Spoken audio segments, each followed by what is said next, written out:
ऐसी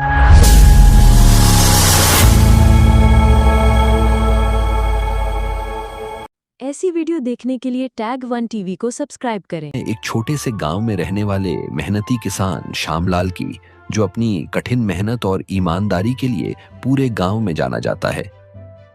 श्यामलाल के पास थोड़ी सी जमीन थी जिस पर वह खेती करता। वह दिन रात मेहनत करता, लेकिन सूखा पड़ने के कारण उसकी फसल खराब हो जाती थी। फिर भी उसने कभी हार नहीं मानी। उसकी पत्नी राधा हमेशा उसका हौसला बढ़ाती और उसके दोस्त माधव हर मुश्किल में उसका साथ देते। दोनों मिलकर उसके खेत में काम करते और उसे समझाते कि एक दिन उसकी मेहनत जरूर रंग लाएगी। एक दिन श्यामलाल अपने खेतों में हल जोत रहा था। प्यास लगने के कारण वह पास के कुएं में पानी लेने गया तो पास के जंगल में कुछ अजीब सी आवाज सुनाई दी। वह आवाज ऐसी थी जैसे कोई उसे बुला रहा हो। पहले तो श्यामलाल ने उसे नजरअंदाज किया, लेकिन आवाज लगातार बढ़ती गई। तालाब के किनारे पहुंचकर श्यामलाल को कुछ अजीब सी शांति का अनुभव हुआ।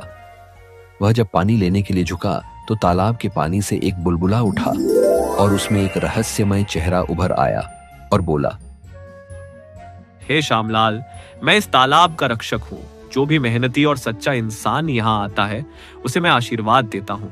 तुमने मेहनत और ईमानदारी से मेरा दिल जीत लिया। श्यामलाल यह सब सुनकर हैरान रह गया। उसने रक्षक से पूछा, आप मुझसे क्या चाहते हैं? रक्षक ने कहा, तुम इस तालाब से पानी ले सकते हो, लेकिन ध्यान रहे इस पानी का उपयोग केवल परोपकार और ईमानदारी के लिए करना। यदि तुमने लालच किया तो यह तालाब तुम्हें बर्बाद कर देगा।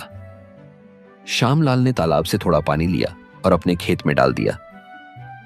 आश्चर्यजनक रूप से उसकी सूखी जमीन रातों रात हरी भरी हो गई। यह बात जब माधव को पता चली तो श्यामलाल ने उसे सलाह दी कि इस रहस्य का किसी को पता नहीं चलना चाहिए। श्यामलाल की फसल इतनी अच्छी हुई कि पूरा गांव हैरान हो गया।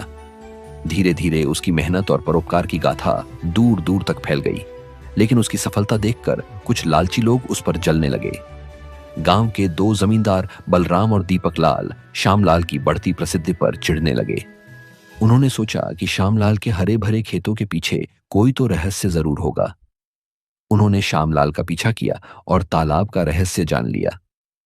एक रात बलराम और दीपक लाल ने तालाब का सारा पानी चुराने की योजना बनाई और वे तालाब के पास पहुंचे। तभी वहां श्यामलाल और उसका दोस्त माधव आ गए। श्यामलाल ने देखा कि बलराम और दीपक लाल के लालच के कारण तालाब का रक्षक उन्हें पानी में डुबो रहा है। श्यामलाल ने रक्षक से माफी मांगी और कहा, यहां कोई फिर लालची वापस नहीं आएगा। श्यामलाल के कहने पर रक्षक ने उन दोनों को छोड़ दिया और कहा, श्यामलाल, तुम्हारी सच्चाई ने मुझे प्रभावित कर दिया है, लेकिन ध्यान रखना इस पानी का दुरुपयोग हुआ तो मैं वापस आऊंगा। ऐसा बोलकर रक्षक वहां से चला गया। कुछ दिनों बाद श्यामलाल ने गांव के अन्य किसानों को भी तालाब का पानी इस्तेमाल करने की अनुमति दी, लेकिन यह नियम बनाया कि इसका उपयोग केवल मेहनत और परोपकार के लिए होगा।